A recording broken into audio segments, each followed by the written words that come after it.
Hey, y'all. Peace and greetings. On to my folks. Welcome to the Tuesday edition of Burn It Down with Kim Brown. As you guys can hear, well, maybe you can't hear. I'm over here trying to find a song to lead off with on my shuffle. I was hoping for this one reggae song to come up, but it didn't. But instead, Trillville.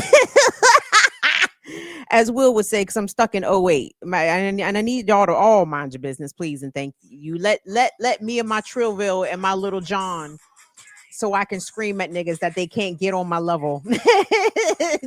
Bitch nigga, you could never ever, ever, ever, ever, ever, ever, ever, ever. I'm sorry, let me calm down because this shit about to get me excited.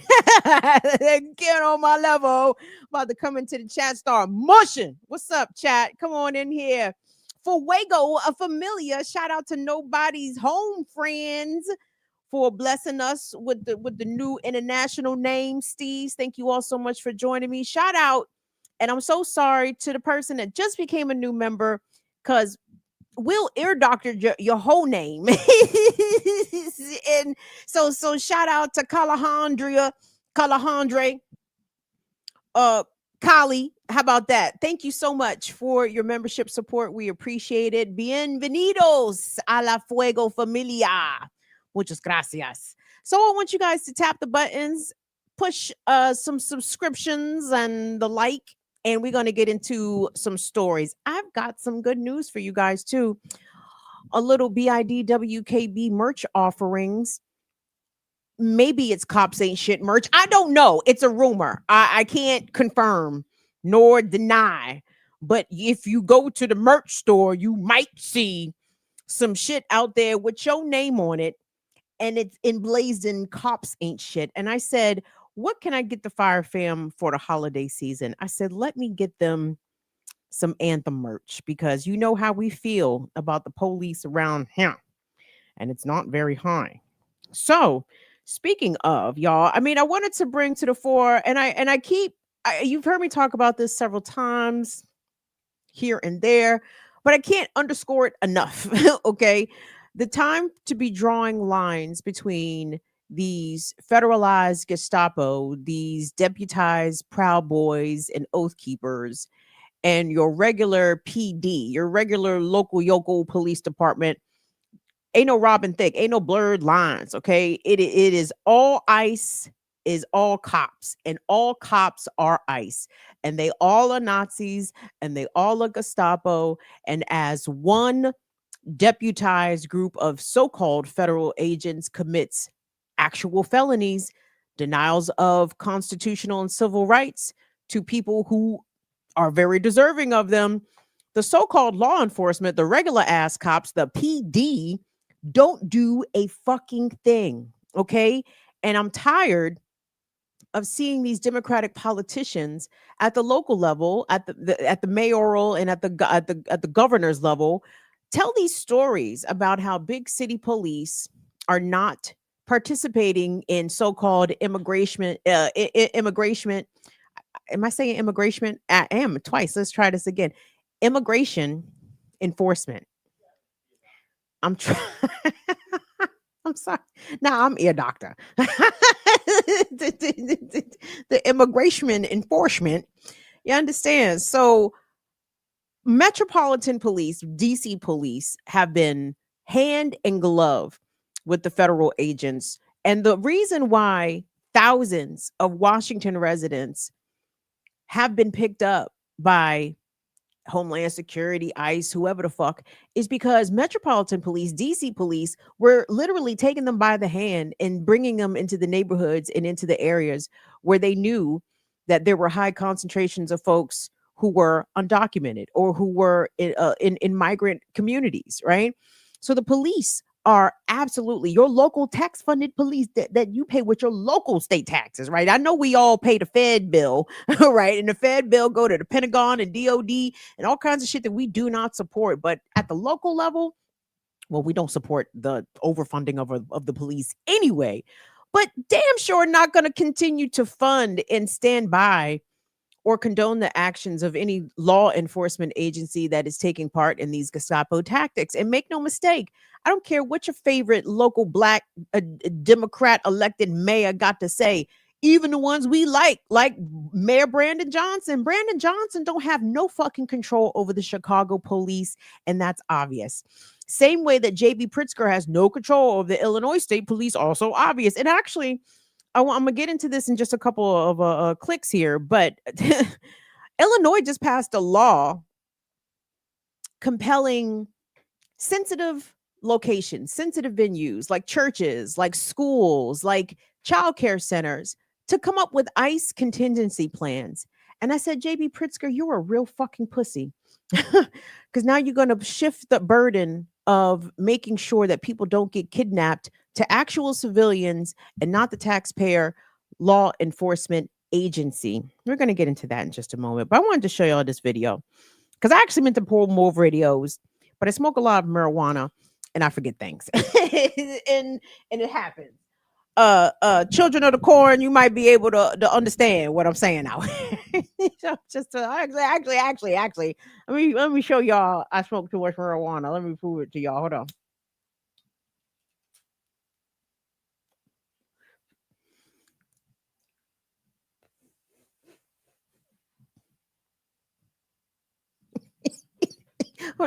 That's a cough. I'm trying to be cool. I'm trying to smoke cool. I'm smoking cool. Y'all not smoking cool. I'm smoking cool. I took a tiny puff. Well, cue up the video. So this is where we go. We're going to Phoenix. Okay, because ICE clearly on that bullshit from coast to coast, from east to west, north to south. And they are in Phoenix. Relax. Okay. Did you guys see the video of Congresswoman Grijalva getting pepper sprayed practically in the face? You know, them shooting pepper balls at her, directly at her, probably knowing who she was. And even if they didn't know who she was, they really didn't give a fuck who she was. She was too brown. She had the right complexion for the protection to not get shot by pepper balls. But even they shooting up whites too. But anyway, so what I am seeing again around the country are these amazing community response, these rapid response groups. The communities are tapped in. New Orleans, I want to acknowledge, big up, because the folks in and around New Orleans took the notice, the advance notice, and shut down shop. Like all of our Latino community members, places where day laborers would congregate, you can't find them nowhere because they in the house, as well they should be. All the businesses that cater to the migrant communities shut down, locked up. Nope, not giving ICE no bait out here to come scoop up people. So anyway, Phoenix, Arizona, this feisty sister. Oh, I love her. I am a fan. You know, I love a shit talking woman, especially shit talking to men. My favorite, amongst my favorite genres. I can't get enough of it. So this young lady is monitoring ICE, monitoring their activities, monitoring their movements. And she's doing so lawfully and legally from within her vehicle. Totally allowed to do that and run film. And she makes it clear that anyway, they try to reverse document her. She's like, I don't give a fuck. My name is, spell it out. So anyway, let's take a look at this clip from Phoenix, Arizona. Hey guys, we have ICE behind the El Super. Take my picture. My name is Clarissa Vela. I'm in a 2016 Toyota fucking Prius. You stupid bitch. You know who I am. You guys already know who I am. The police know who I am. Reach out. Talk to your FBI guys. Talk to HSI. They know who I am. You don't need to take my picture. You don't need to. You have no fucking shame. You're fucking pathetic, dude. You're taking your own people. No tiene vergüenza. So you live here? I live in this motherfucking country. I'm a United States citizen, and I welcome them here. And I welcome them here. Oh, I don't support the U.S. because I don't think that you should be dragging people away without due process. Are you fucking kidding me? You're fucking cowards. You're fucking cowards. You're taking parents away from fucking children? No, you're not. No, you're not. I watch you guys every day. I watched you guys at the immigration courthouse. You tell people to do it the right way, and then you take them while they're at court. We're watching you every day. I know these plates. I see them. You guys have been running on the same expired 2024 plates. Okay, that's cool. Oh my God, it's so funny. I get paid to separate families. You're the exact type of person for this job because you have no fucking shame. You have no fucking shame. You're pathetic. You're fucking pathetic. You're pathetic. Shut the fuck up already, stupid bitch. Shut the fuck up already. We already know you have no shame. You're a terrible person. You are a terrible person. I'm not hateful. There's nothing hateful about what I'm doing. What you're doing is hateful. What you're doing is fucking hateful. Why are you covering your face? If you're not ashamed of what you're doing, then why are you covering your face? If you're not ashamed, why cover your face? They cover their face because I don't know if they are ashamed, but I think that they understand that at minimum, there are social consequences already being felt by some of these deputized proud boys and girls, apparently. And, we love that. We love that. What's the word that the kid said in the interrogation? He said, "Do you know what doxed is? DOXXED." Do y'all know what that is? I've heard of this term. This is a newfangled term that the kids do, right? With varying results. So I wanted to say this. I wanted to big up to the whole Latino community because I've seen my brown folks get out here and give their own folks the business. Now, riddle me this, chat. I have seen numerous so-called ICE, Homeland Security, whatever. I've seen Bamas be recorded, these agents with very thick Spanish accents. and I'm wondering what's going on here. I thought they got rid of DEI, but apparently they did not get rid of DEI. So at the same time, I am wondering, well, no, I am appreciative that members of everybody's community is giving it to each other. Let me shout out to the chick in DC, Fifi's Inferno, the black DC police officers and so-called ICE agents. Fifi be giving them niggas the business. She be giving them niggas the business. And I'm telling you, all of them, give them the fucking business. But especially if they fall into your identity group, give them extra business. Shame them. Tell them that their grandmothers is deeply regretful that this part of their lineage is out on the earth doing this kind of foolery. And it is this kind of pushback that I just want folks to understand is happening. I don't know how much of this is getting put on mainstream media, Mike, because I don't consume cable news. I do consume my local news just because I like to know what's going on and stuff locally, and that's a crapshoot within itself. But even still, my perception is that the majority of Americans don't understand that there are regular people out here risking their freedom, taking actual time out of their day away from their work, away from their families, away from things that they otherwise would be doing to make sure that members of their community are safe. And if they can't guarantee their safety, they can at least attempt to document what happened to them. Because the methods being undertaken by this administration, I mean, again, Fugitive Slave Act energy. This is 1850 energy. It's 1750 energy, beloved. It's like, and we have to respond accordingly. So long as our side is deciding to play within the rules for the time being, so long as everybody is behaving themselves for the time being, okay, these are the kind of actions. Again, they're not consequence free.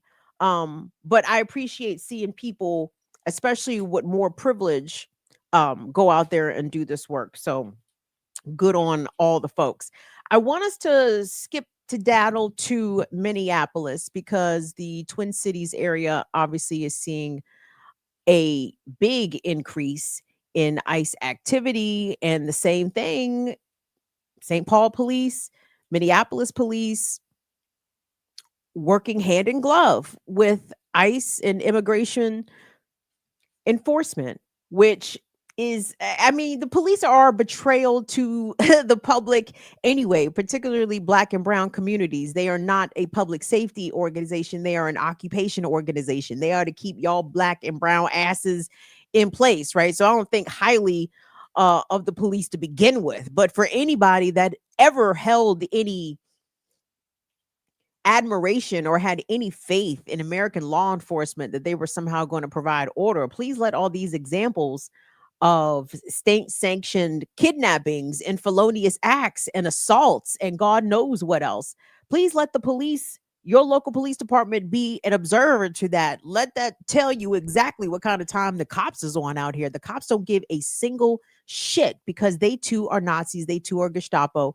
They too are Klans people running around, deputized, uniformed, and funded by taxpayer money. But anyway, Minneapolis, because Trump is ratcheting up things, particularly against the Somali community. Big up to our Somali folks. Please staying strong out here.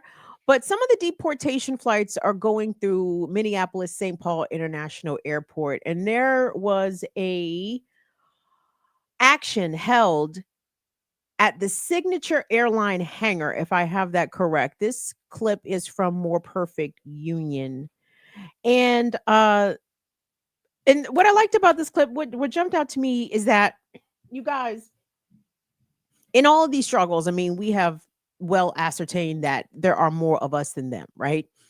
And our particular knowledge-based expertise or life skill or whatever people have done in their professional or even in their side lives, you know what I'm saying? This is a collective that knows things, right? And I think we need to tap into all the things that people know so we can figure out how to best use everybody's talents to defeat the enemy. So this particular person that we're going to hear speak pays attention to flights coming and going and does the flight tracker thing. And they noticed something pretty unusual. So Will, let's go ahead and take a look at this More Perfect Union clip. I was here yesterday recording video, and they were laying the shackles out on the icy tarmac. It was 15 degrees. Terrible. No ice! No, no ice in USA! No ice! A Signature Aviation truck will pull up and provide enough fuel to get them to their next stop, usually Omaha, before heading down to a big deportation hub, usually Alexandria, Louisiana. A convoy of vans will arrive, usually a full few of men, sometimes a minivan or SUV with women. They're unloaded, chained up, and inspected before being directed to hobble up the steps onto the aircraft, typically on an air truck provided by Signature Aviation, which strangely has had all of its branding stripped off of it. A coincidence, I'm sure.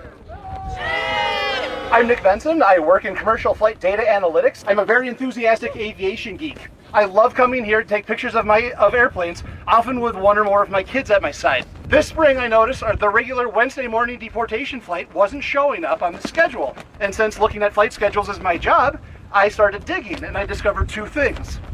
First, many aviation flights had begun operating with a special call sign. And second, most of the deportation fleet had been added to the FAA's privacy list, which hides them from trackers like FlightAware and FlightRadar 24. After noticing an inbound flight on a crowdsourced flight tracker, I'd go to one of my favorite spots, the top of the parking deck over there, and I'd watch an airplane operated by a charter airline like Global Crossing or Eastern Air Express, which are usually here to carry college athletic teams around, or Denver Air Connection, which does public flights out of MSP, pull into the ramp here at Signature Aviation right behind us. We're tucked behind Terminal 1 and Terminal 2. ICE agents would disembark from the airplane and unload bags of shackles from the cargo hold. Ooh. Even from a distance, this was gut-wrenching. Seeing the chains that would soon be confining my neighbors, binding their hands together at their waist and then down between their ankles. Companies like Global Crossing, Eastern Air Express, Denver Air Connection, and Signature Air Aviation, as the number of flights balloon here, they're shamefully profiting off of this industry. shipping our neighbors down to mega hubs like Alexandria, Louisiana. This isn't someone else's problem.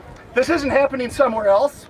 It's time for all of us here, regular people and bureaucrats alike, to start looking for peaceful, safe, legal, and creative ways to slow this until it stops.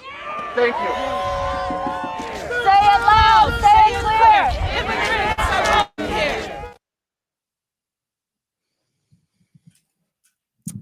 Unicorn Riot. Let me properly credit that clip. That was from Unicorn Riot covering that rally near the signature airport or airline hub at MSP International in Minneapolis. So I know that the folks in California, SoCal in particular, were able to get the Avella flights from departing, I think, out of one airport. I don't think it was LAX. It was one of the smaller regional, but a major airport nonetheless.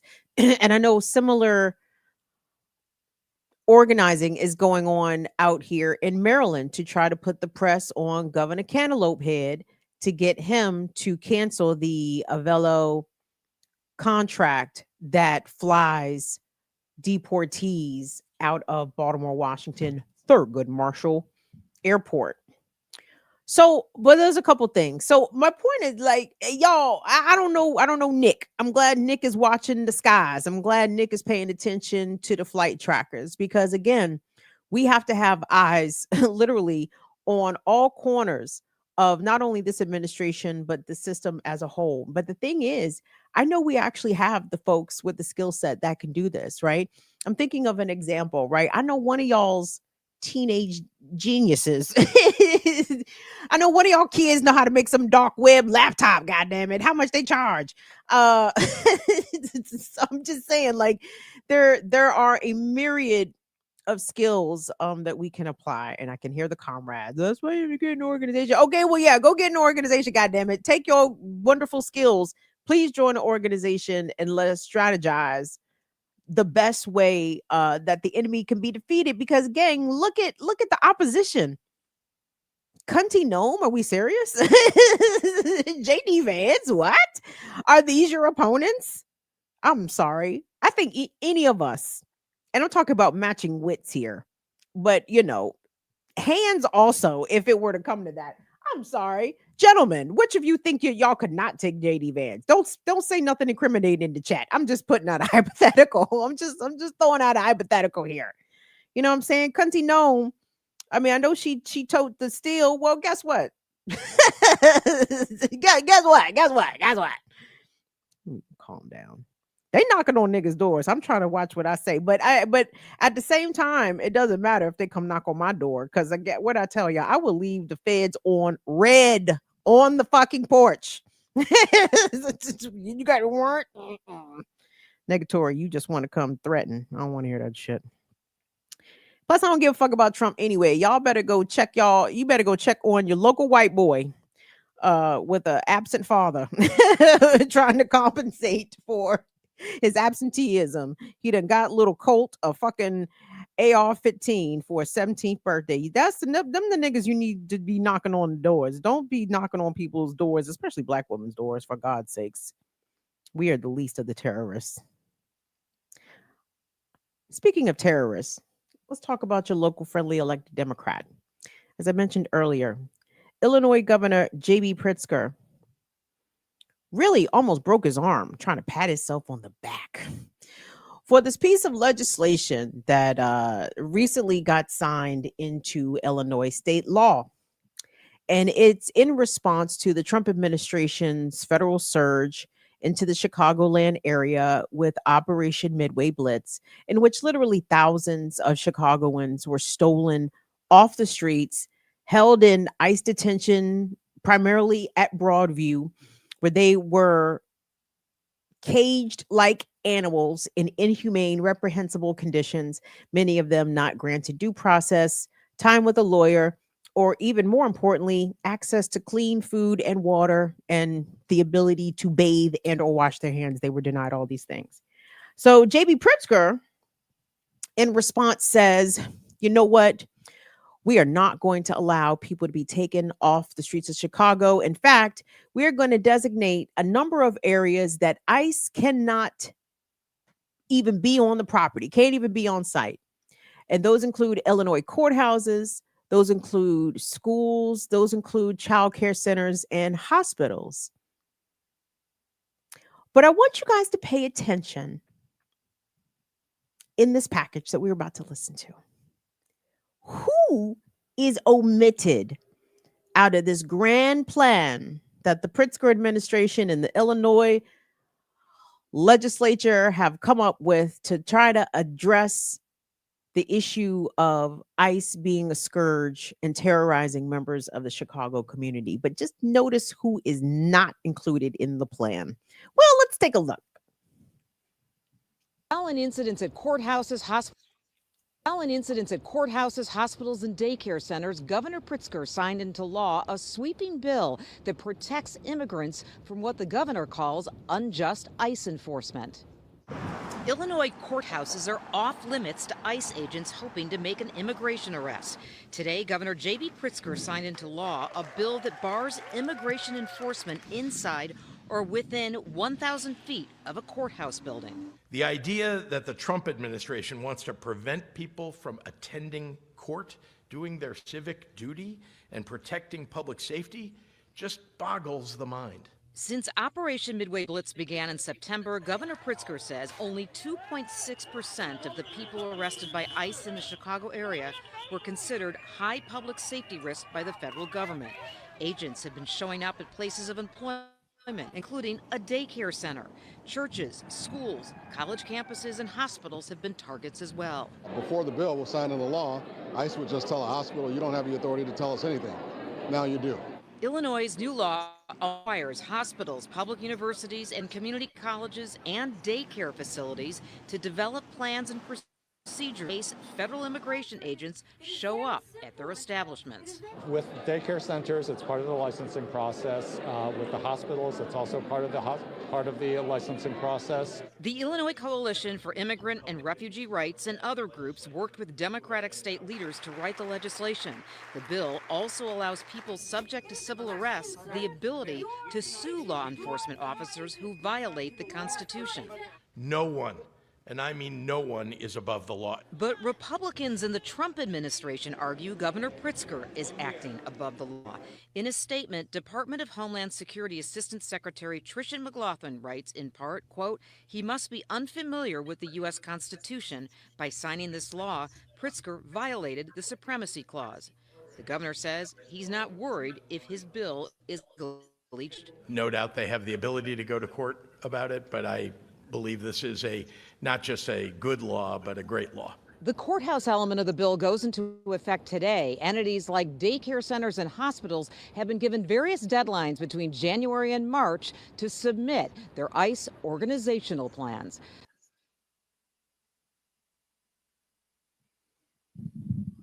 Hospitals and daycare centers have to submit to the state. Now, part of their regulatory, what did they say? Now it's part of the regulation procedures for hospitals and daycare centers. Now they have to submit their ICE plan, what their contingency plan is should ICE arrive on the scene and do illegal raids. Did you hear the police mentioned in any of this shit? Did you hear mention of local sheriff's departments or local PDs? Like, what is the role of the cops here? Okay.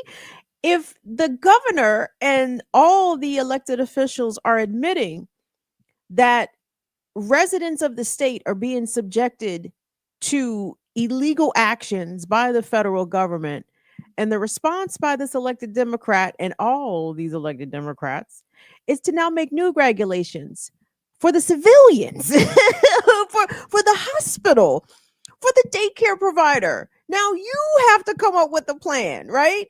Not J.B. Pritzker dispatch, I don't know, his armed group of thugs in the form of the Illinois State Police, or directing local police departments not only to not participate, but to actively, they should discourage, they should thwart Local police should be intervening when they see ICE activities. They should be asking of the agents, where is your warrant? They need to be the ones trying to make sure that these masked thugs, many of them unidentified, as far as I'm concerned, they unfucking accredited. I can only assume that you haven't gotten a badge, so-called ICE agent, because you're not a fucking ICE agent. They only get the badges to the motherfuckers that have sworn the oath and completed the training and shit, right? These motherfuckers is out here badgeless because they not actual agents. They just any fucking body. Is JB Pritzker trying to get to the bottom of this? Is there some sort of law in Illinois compelling these masked agents to identify? They must identify if they are going to do actions within the state. I understand the whole federal supremacy clause, whatever that bitch in Homeland Security talking about. Okay, whatevs. She can waive her version of the Constitution, I guess, and everybody else can quickly point her to amendments 4, 5, and 6 of the Bill of Rights. Like, hey, bitch, don't selectively point towards the Constitution if you are directing your agency and your agents to ignore large swaths of it. I can't even deal with the hypocrisy and the contradictions of this particular administration, all of them really, but the Trump administration definitely takes it to new heights. But this is the ineffectiveness in the fake pretend action that comes from Democrats that I know I could never go back. I could never go back. These niggas ain't about it. Like, JB Pritzker wields a big bully pit as the governor. But again, these Democrats are proving to us that they are powerless and or they are fully content with all elements of the law enforcement apparatus at the federal, local, and state level to all just run roughshod over everybody, U.S. citizens included. That's why these people are never going to save us. They are never, should ever be considered as any sort of real resistance. I always have to chuckle when I hear Gavin Newsom, Jasmine Crockett, the resistance. Resist what? What? Show me. Just because they oppose and they tweet at Trump in all caps sometimes, like, that does not a resistance make, in my humble opinion. So what the fuck are we really talking about here, y'all? Well, what is made crystal clear in the passage of this Illinois law, again, is that we have to save our fucking selves. Okay. Your mayor's not going to save you. Your Democratic elected governor's not going to save you. The police are absolutely not going to save you. In fact, the police are going to turn you over to the fucking Gestapo because they are one and the same.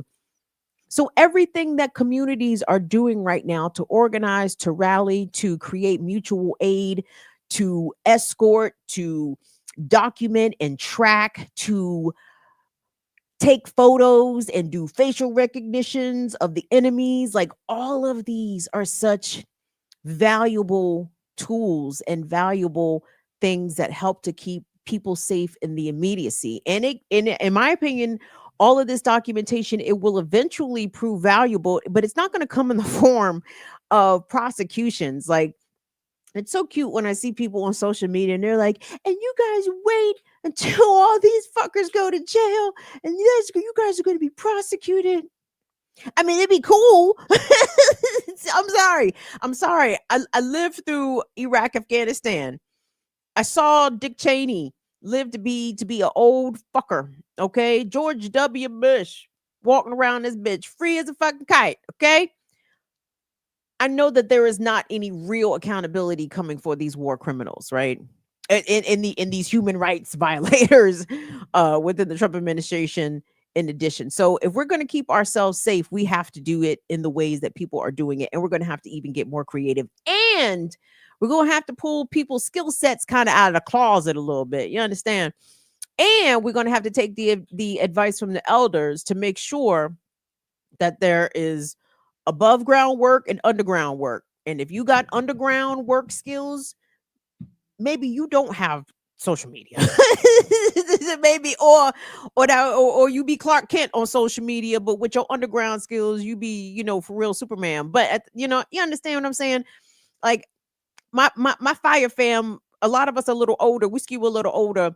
we don't have to tell on ourselves, okay? Like, I'd be so disappointed. I never want to see Gen X tell on themselves. I'm like, come on, Gen X, goddamn. You was almost there. You would have got away with it too. One of the meddling kids. No, you would have got away with it if you would have ran your goddamn mouth all over internet, all over social media. So anyway, if you do underground work, keep that shit underground. Don't post about it. No captions, none of that shit. Keep that shit to yourself and just do your work. Keep your head down. And we'll see it when we see it. Let me take a quick break here. Power to the people. I appreciate y'all coming on in here. Ooh, speaking of cops ain't shit. Will, would you mind presenting to the folk them? If you go in our selection of links, wherever them fuck the links are, under the about page on YouTube, Twitch, I'm not sure if it's over there. If Twitch, I'm sorry. If the merch link isn't over there, come on over to YouTube and find that merch link. Because I need y'all to be on this shit. I need y'all to be on it, okay? It's the holidays. We are closing out 2025. We're going into 2026. ICE is cops. Cops is ICE. They all the SS. And we know what, y'all? Cops ain't shit. And I need y'all to show y'all support for Cops Ain't Shit as a movement, as a record label, as a marketing firm. Cops ain't shit, cops ain't shit, cops ain't shit. We got all your Cops Ain't Shit merch. And because you guys know how I roll, right? Trust me, I wish I was way more capitalist minded than I am. I'm not. I do the capitalisms very badly because I be thinking about people. You understand? So anyway, so we're going to throw up some more styles, but let me tell you what we got. Okay, first of all, we got Cops Ain't Shit masks. I want you guys to be intentional when you wear that. Don't wear that to court. Where else don't I wear it once you wearing your Cops Ain't Shit mask? But you do wear it to the action. But also do have another mask on hand because that Cops Ain't Shit mask is going to be very distinctive to all the facial recognition cameras. But at the same time, it's going to cover your face, and they're going to be able to read that shit clear as day. So yeah, go ahead, y'all go ahead and rock that one towards the action. Okay, boom, boom, boom. Then we got the Cops Ain't Shit coffee mugs, but I'm most proud of the Cops Ain't Shit hoodies. Okay, now again, we're going to offer some more styles. But here's what we have available. Okay. Obviously, we have the hoodies, like the regular BIDWKB hoodies, but these joints have Cops Ain't Shit on them. They are $30. I was looking around and I saw that hoodies go for way more than $30. So what you should do, I mean, it's cool. If you down to spend 50 on a hoodie, that's cool. But why don't you spend 60 and get 2 hoodies? Ooh, look at the mathematics. look at my theorem coming together. You buy 2 for 60. Wham. Sizes up to 4X. We also got the cropped hoodies. Because even though my belly is further out than it used to be, I still think of myself as a belly shirt girl. So I still do. You know what I'm saying? And to be clear, I don't give a fuck what kind of belly you got, a flat or a pot. Rock that jump, okay? Shout out to all my body paws, folks. Cropped hoodies, $32.99. Good deals. So we got them all kinds of colors again. Sizes up to 4X. More styles will be offered, but I want you guys to do something nice for yourself. and for the cop hater in your family, because I'm sure you have at least one.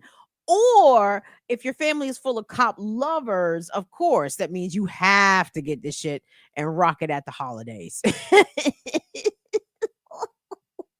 I'm trying to figure out which one of y'all got cops in the family and would rock this shit at your cop family crib. And they would just be like, God damn it, Taylor. Why do you have to come in every year with this shit? 3 years ago, it was Black Lives Matter. Now, cops ain't shit. Dad is going to freak. So yeah, go push some buttons. Go get your Cops Ain't Shit merch before fucking Spotify. I mean, not Spotify, Shopify. Take this shit down. I don't think they'll take it down, but who the fuck knows? We live in fraught times. Freedom of speech no longer a free commodity. There are consequences. Well, here's my thing.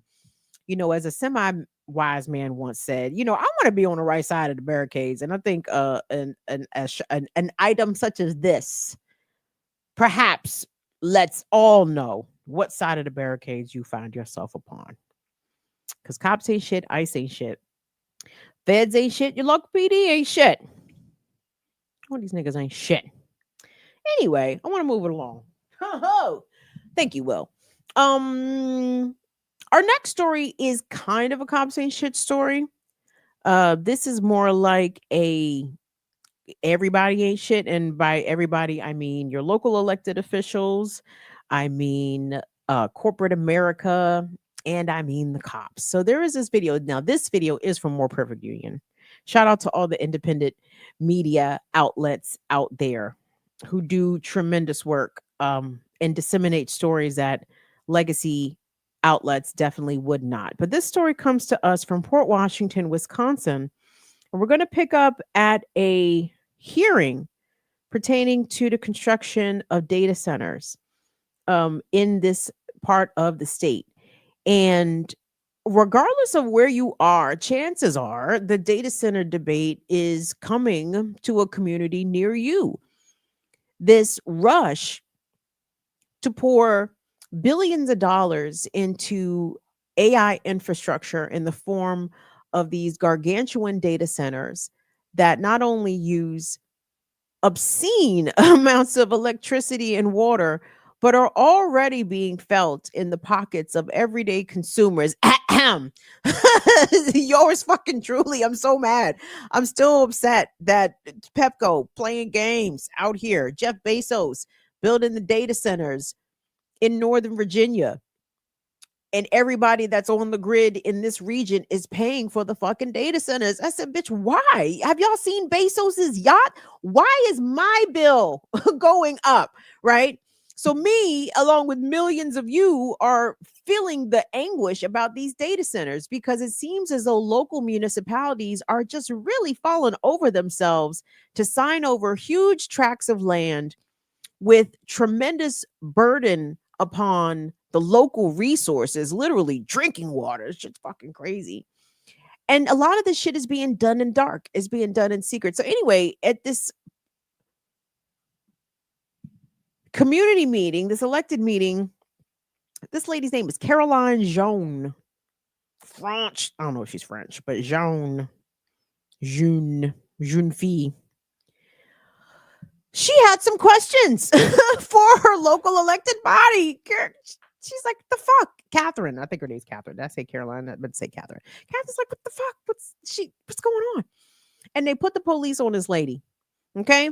Now, when they are sicking cops on regular white women, y'all, because the initial woman speaking is not going to be the only one taken by police, and it's all white on white violence, but none of it is deserved. It's all over the top relative to the scenario and relative to, I guess, the amount of guff that these white women was giving the cops back in return. But it's a real display.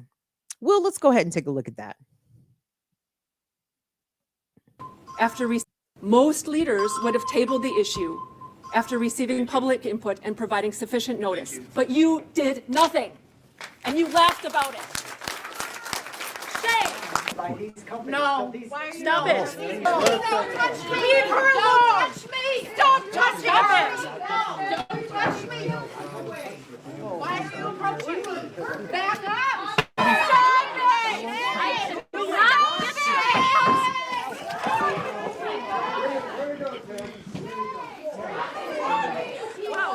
This is fucked up. You know that, right? You're wrong for this shit.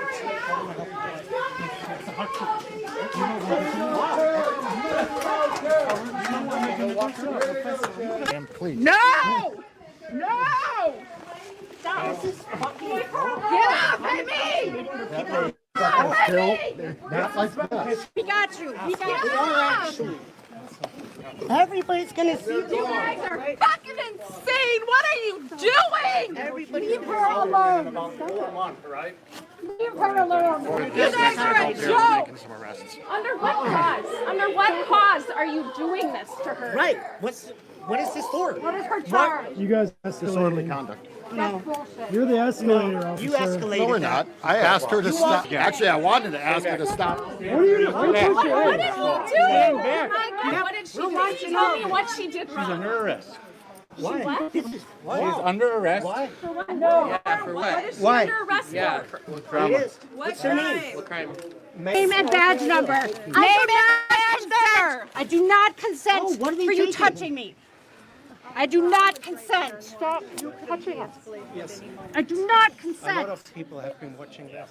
What is your name and badge number? Be on the report. No, you I have hope to tell he's me your working. name No, I and don't. badge number. Yeah, you do. Yes, you do. You do. You do. It's the You need to law. tell us Tell it's me the what's law. the badge number, sir? What is the badge number? What is it? We need the badge number.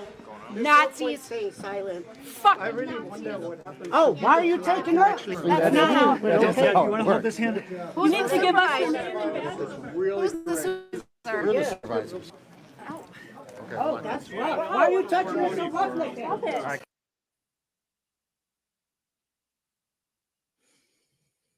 Yeah, troubling scenes there from a public comment event pertaining to, I believe, the construction of these data centers. But that is it. Like, that's the consequence for dissent. That's the consequence for even the smallest bit of civil disobedience. I don't know if this lady spoke over her time or not, but regardless, certainly not a reason to put hands on her and then place her into custody and arrest her. And the cops obviously could not articulate what she was being charged with. What was she being charged with? What was the charge? I guess they're going to make something up on the way to the station, standard operating procedure. They'll come up with a charge, by the time they hit that left on Main Street. Okay, we got it. Okay, we're going to charge her with, yes. There is all kinds of reasons that people whoever had any sort of faith and belief in America are having that faith shaken from them, right? So I'm cynical. I'm sorry, I stopped believing in America. It's when I was a child, I subscribed to childish things. But it's kind of interesting. Like, I kind of feel like as I'm watching these white folks aghast at what is happening to their comrade, right? They can't understand what she's being arrested for. They can't understand why the cop is not identifying himself. He's telling them, I don't have to. And they're like, yes, you do. Yes, you do. And it's like, it's almost like watching kids heartbreak as you explain to them that there is no Santa Claus, right? All of these wonderful freedoms and rights and this democracy and this, glowing, flowery constitution that America likes to beat its chest over. It's a pipe dream, okay? It's a farce. It's an illusion. And white folks of a certain class, certain, presentation or whatever, they have been able to live in the illusion, to maintain the illusion far longer than anybody else, right? For Black and Indigenous people, it was never an illusion. It was always a nightmare. Like, if you are finding yourself checking multiple boxes of certain identities, you understand that America has never been a place of milk and honey. It has always been a place of extraction and abuse, right? But to see so-called regular mainstream white folks come to the understanding that now that nightmare extends to them, and not only to them, to their kids, to their grandkids. Not only will your grandchildren or children be jumped upon by jackbooted thugs simply for speaking their minds, your elected officials, without your consent, right, without your approval, are going to erect a giant monstrosity of a building, not in an industrial area, possibly taking up quality farmland or otherwise what could be residential area, or here's thinking crazy, maybe an area that just could be left alone that nobody was going to build anything on, right? No, they're seeing that being willfully stolen from them by the same powers and the same entities that have stolen health and labor and land and opportunity from Black and brown communities this entire time. So watching so-called regular, I say regular, but you all understand what I'm saying. Watching regular white folks kind of wake up from this is eye-opening. Though I wonder to what extent are they ready to rumble? You know what I'm saying? I don't know. You can't sleep on white folks. And that comes in all different directions. Like, just as a general rule, don't you dare put anything past white folks. So I'm trying, like, I like to try to give people the benefit of the doubt. So I don't know. Maybe they'll come around and do something. I think it might be too late though. That's what Black people, that's been part of our problem. We have this misplaced this misplaced optimism that, oh, no, these generation of white folks, no, they get it.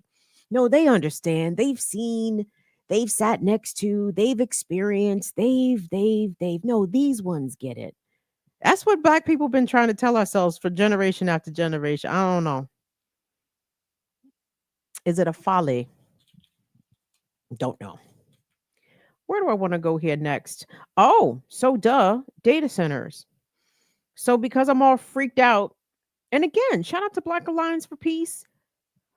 Shout out to, I believe it was Paca out there making sure that I don't know what to call it. Is it a moratorium? That so they were talking about building data centers here in Prince George's County. There's a old mall, Landover Mall site that has been vacant. It's like 20 acres or whatever it is, or maybe more than that. It's been vacant for a while. Like, I don't know. Anyway, so they were talking about putting up a data center there, and niggas said nope. Not today, Satan. No, you won't. And so Black Alliance for Peace, Paca, and them was out there to urge the county council to put a moratorium or some shit. I mean, it's something legit. So anyway, data centers there's a temporary forestalling, I suppose. Hopefully we can ban it permanently. But anyway. But this is why this next story I'm about to show y'all, coming out of Atlanta, you don't want this shit. Okay? And unrelated, tangentially, on TikTok, maybe they're on YouTube too. Go follow American Underground, because they talk about the radical days of the 1970s, and I did not know that every fucking week, every week, niggas blowing shit up every fucking week in the 70s. Shit's crazy. And I said, son, in a fictitious, speculative, for entertainment purposes only. Yo, what if the existing data centers, I'm just saying, what if, for entertainment purposes only, maybe fictitiously, speculatively, for entertainment purposes only. Anyway, but y'all are gonna feel my feelings, because I know you do already. But I heard this story. This is out of Atlanta. I don't appreciate the swimming pool visuals that they're about to give you. It's like, oh, we've got Jeff out there. Jeff is at the pool. Jeff. Oh, look at all that water in that pool. Jeff, is that how much water the data center will use? Well, that's right, Karen. We're out here at the Metropolitan. It's like, oh, Jesus Christ. Y'all could have spared me all the local TV news. little low budget theatrics there. Nigga, get to the fucking story. So anyway, yeah, Will, just go ahead and run this shit, because I'm almost tempted to tell you to start the shit like 20 seconds in. But no, if I had to be annoyed by the local news, y'all got to be annoyed by the local news too. So we'll go ahead and run that, please, and thank you.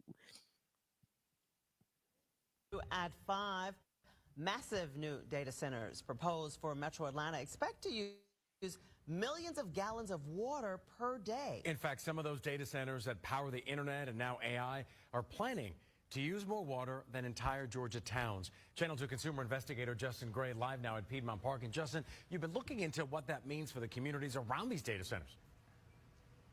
Well, George, you can see the water still in the pool at one of the larger outdoor pools in the metro area, Piedmont Park Pool. Let's go to News Drone 2. You know, I checked with management here at the park. They tell me 165,000 gallons is what it takes to fill this pool. Well, these hyperscale data centers we're talking about, they can use that much water in less than an hour.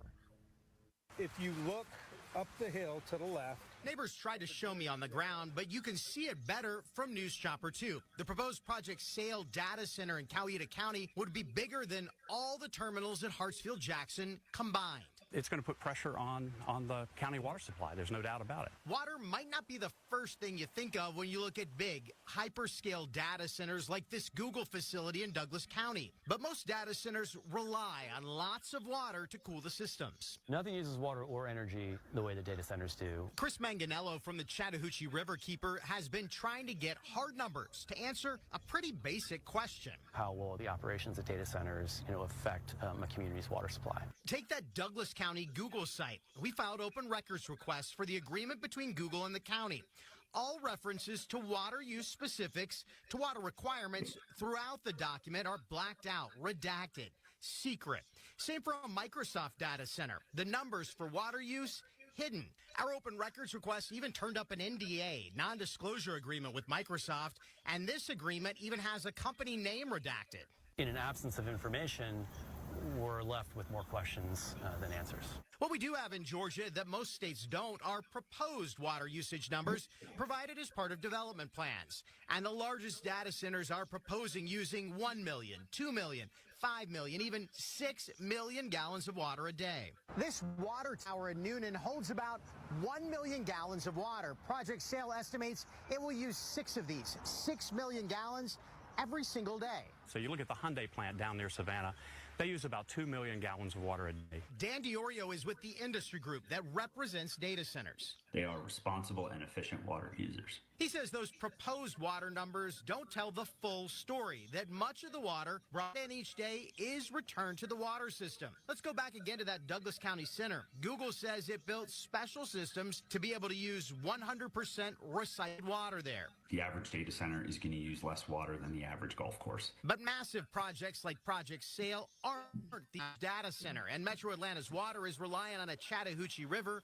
prone to drought. If there is a shortage of water, who gets priority? Why not be more transparent as an industry with how that water usage is occurring? The data center industry, just like any other industry, has to consider confidentiality in terms of protecting proprietary and competitive information. Data centers have provided local governments details on their water needs, that blacked out info, so water authorities can plan and build more infrastructure. We are fully committed to paying our full cost of service, both for electricity and water. Well, data center operators pledge costs will not be passed on to you. Neighbors remain unconvinced water bills won't go up. There will come a reckoning, and we don't want to see that happen. And the data center industry points to this study the state of Virginia did. Virginia and Georgia really the top 2 states for these data centers. It found that the average data center uses less water than the average large office building, about 7 million gallons. But these hyperscale data centers we are talking are coming to Georgia. They can use that much, George and Karen, in less than a day. Well, Justin, I think the question people have at home, does this mean that my water bill is going to go up? And that is the big question. The data center industry is adamant that it will not, that they will cover all the costs of additional infrastructure. But with all of these redacted documents, these NDAs, essentially are taking their word for it. That redacted document said it all. That pool behind you, a great visual for us. No, it was not a great visual. But to your point, Karen, the redacted documents do say it all, right? So if your local elected officials are relying on the words, the promise, the guarantee of a Microsoft or a Google, but these same giant corporations don't want to put in writing what their estimated water usage is going to be, then you have to assume that they are lying when they say that they are going to be able or intend to cover all the expenses or the extra cost for water and power usage. Well, if they were, then nothing would be redacted. It would be a very transparent process. But the fact of the matter is, these corporations withhold that information because what they know that they are going to use and take away from the community is way higher than they are even willing to even put on paper. And they're afraid to put it on paper because maybe they're concerned about future litigation. I'm not even sure, but it's amazing to me, like everybody's local municipality is just down to sell them out, right? And this is across kind of almost socioeconomic lines. Like I'm observing this. I'm seeing white folks come out. I'm seeing Latinos come out. I'm seeing black folks come out and against data centers. Like the whole goddamn country is opposed to these fucking data centers, except for, I guess, the data center lobby. And circling back to this Atlanta centered piece, the Chattahoochee River is subject to drought, is subject to low flow. Like what?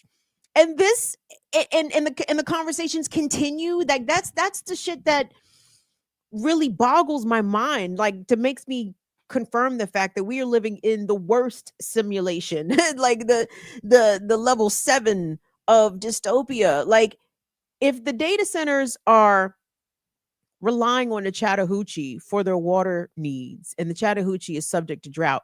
Why is this? Doesn't that end the conversation? Shouldn't that end the conversation?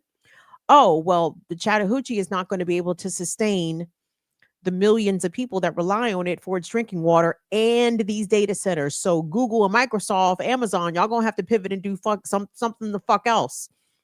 That doesn't even come up. Just the idea of these corporations being told no and having to pivot and having to do another thing doesn't even come up until the people come and bring it up.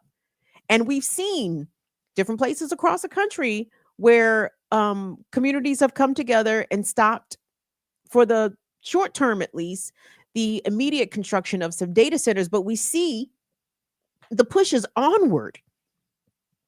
And the priority is literally the data and its building over the life and survival of the residents that pay the taxes, that provide the infrastructure. By the way, tap into Virginia, Northern Virginia. I want to say Loudoun County and Prince William County in particular. Okay. People are grumpy. They are very put out about the addition of these data centers. These folks, I want to say maybe it's Prince William County, but they have organized and rallied and kept the board of estimates or the board of supervisors, whoever is the governing authority over who gets greenlit for data centers and who doesn't. Some of these meetings, they have lasted into the wee hours, okay, because the community is so upset about the addition of these data centers. But I really want those who have that level of investigative journalistic capacity, a ProPublica or some fucking body, like all of these local yokel supervisory boards or county councils or whatever the local the elected authority over zoning or whatever it is that is greenlighting these data centers, these people have got to be getting paid. Okay. Like the bribes have got to be, I would imagine, fairly obvious, right?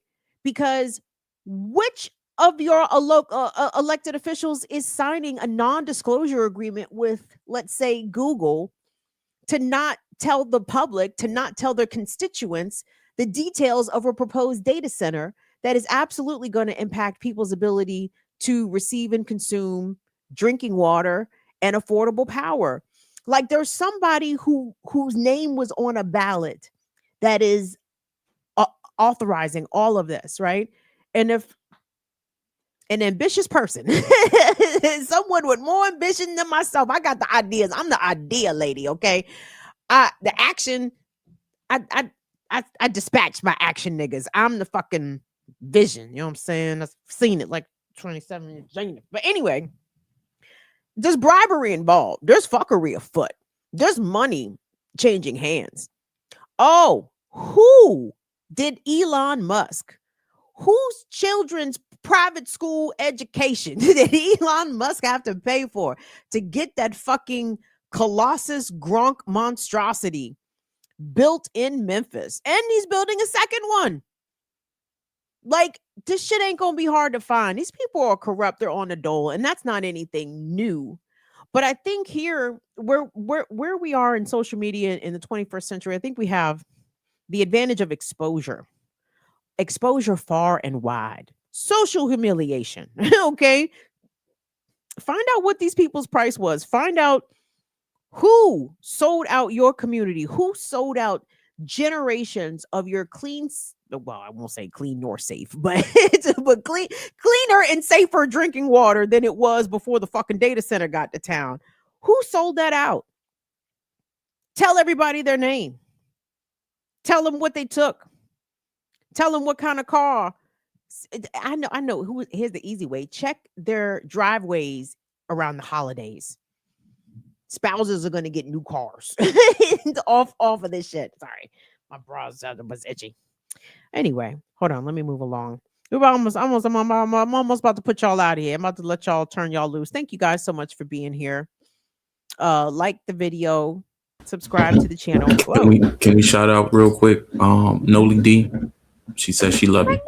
Magnolia. Bienvenue. Thank you, Noli D. Thank you, Noli D. Thank you so much. I appreciate you being here. Shout out to all of our mods. Big up to Court. Shout out to my son, Tyler. What's up to Latif? Who else we got in here? Steady mobbing or steady modding. Thank you all. I appreciate it. So I wanted to leave us with some palate cleansers. I have a handful of them. So the first one is a good feel-good one. This is actually from last week, but because we see, honestly, like so few scenes of true joy coming out of Gaza, this is why I wanted to play y'all this clip, because the Palestinian soccer team, the football team, did real good. I think they whooped some ass. I think it was the Arab Cup, and I don't follow soccer. I'm sorry, football. So I don't know what's good and what's bad, but I think well, judging by the reaction, y'all, it was very clearly good. So I just wanted to show y'all some scenes of joy from our Palestinian brothers and sisters who, again, are still experiencing a genocide. Everybody needs to eliminate the word ceasefire out of their vocabulary, because at least as it pertains to this situation, because there's not one in effect, and people are still being slaughtered in the most reprehensible and just awful ways. So when these folks can find any reason to smile and rejoice, I want you to know that you can't break strong people's spirit. You really can't. So anyway, Will, let's go ahead and run that first clip.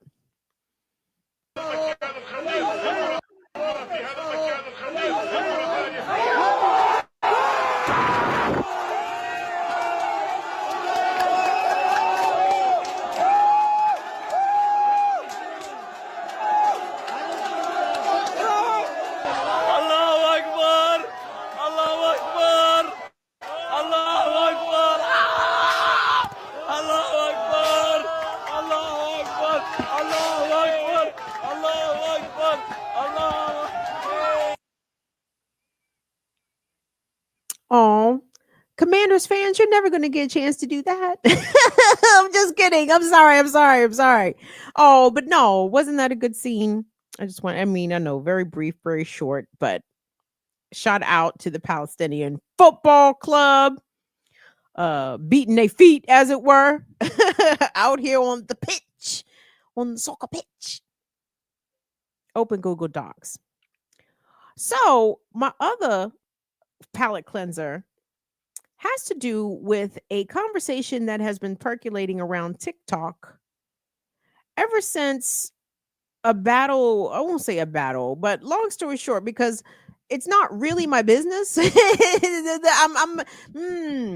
I'm minding other folks' business, but there was some diaspora wars taking place on TikTok. Maybe wars is overstating it, amongst Asian TikTok. Okay.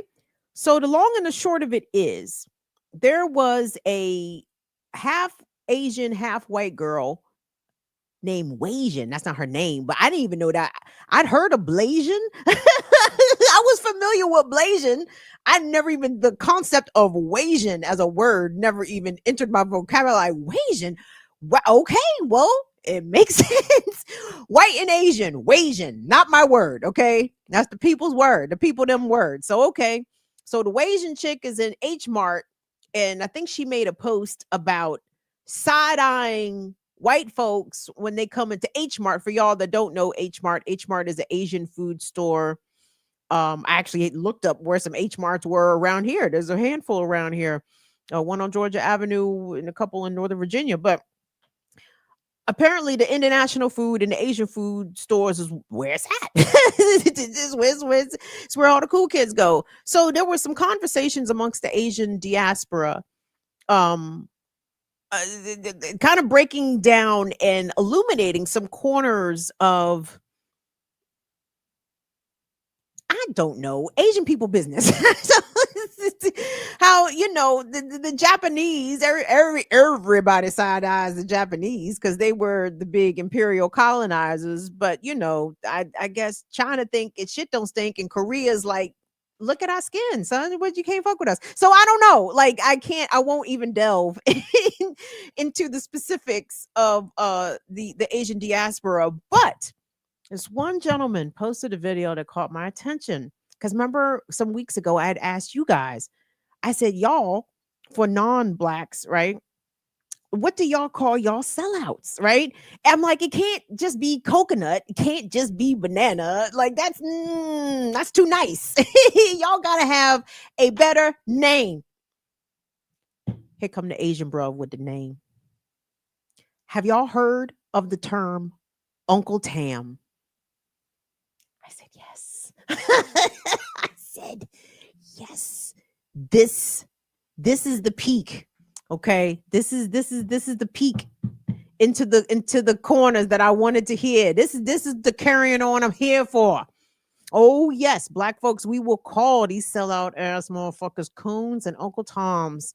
And here come my Asian brothers and sisters with Uncle Tams. Let's listen to what the gentleman has to say. See, here's the thing about Asians fighting Asians on TikTok. This usually we would keep in the house, but now it's all over Black TikTok, and we got to talk about it.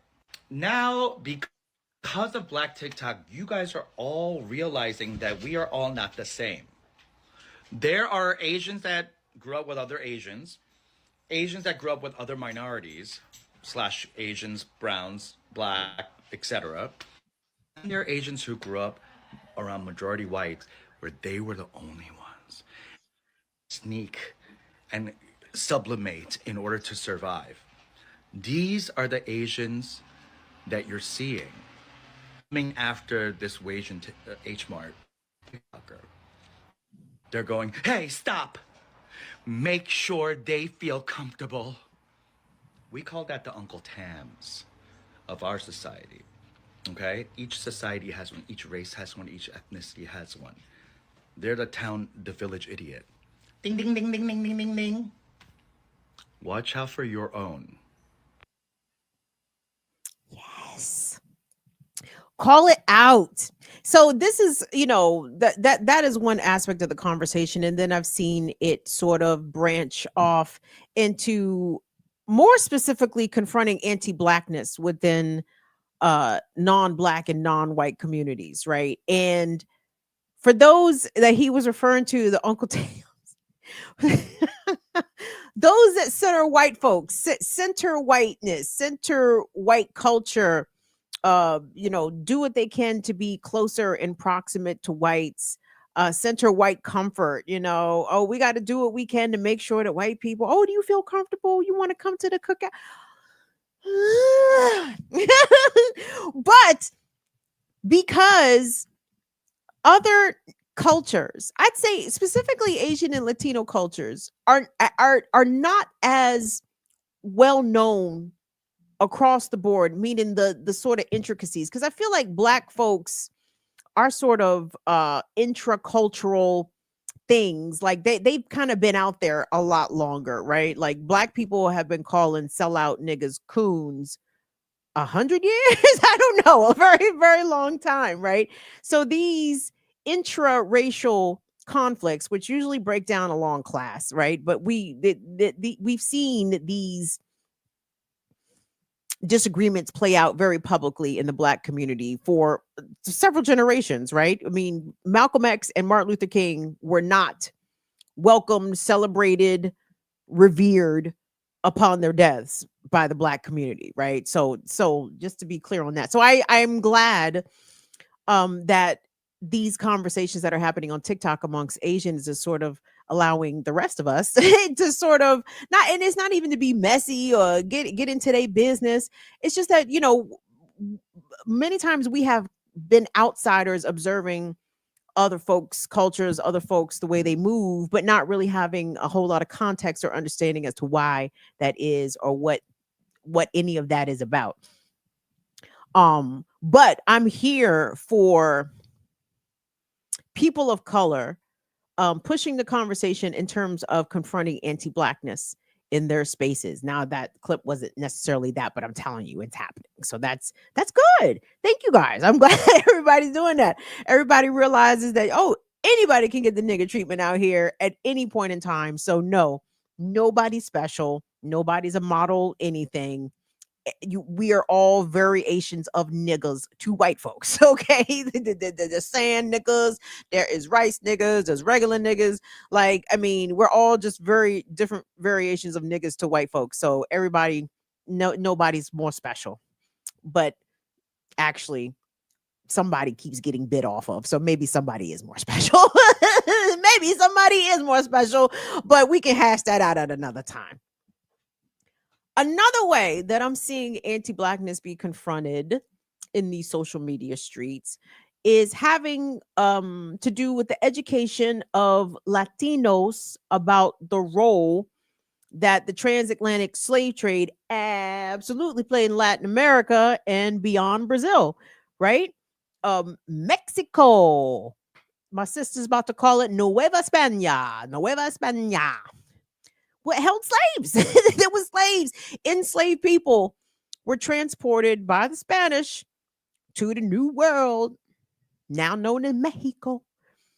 And guess what? The Africans brought a lot of their foods over that, if you did not know the historic culture stuff of these foods, you just may think, oh, well, that's Latin food, that's Latino food. A lot of stuff comes from Africa, and one of them is agua de Jamaica. Oh Jesus, I'm so sorry. Jamaican water. My accent's terrible. But this lady I just started following on TikTok, she's posted a lot of videos giving this is kind of what Jean-Viet was doing, some sort of sociological, no, what was it, anthropological cuisine history about how the origin of some dishes that are thought to been Latin or Latino are actually African in origin. So this one is agua de Jamaica. Oh Jesus, I'm so sorry. We'll go ahead and run the video, please. Thank you. Mexican agua de Jamaica. Did you know that Mexican agua de Jamaica is actually West African? Well, first let's talk about why it's called agua de Jamaica. In Jamaica, there is a drink called sorrel, and Mexican people love this drink, but they call it agua de Jamaica, which means water from Jamaica. And that sorrel comes from West Africa because of slavery. And Mexico also had slavery. People from West Africa were brought to modern day Mexico, or Nueva España at the time, during the colonial period. And so a lot of this food culture, water, a lot of these cultures were brought to Mexico, and they were brought to Mexico through obviously Jamaica, but also West African people who knew about these plants, and they created aguas. Same thing with horchata, same thing with tamarindo. They all come from West Africa and West African drinks. But yes, Agua de Jamaica is actually West African. It is called sorrel.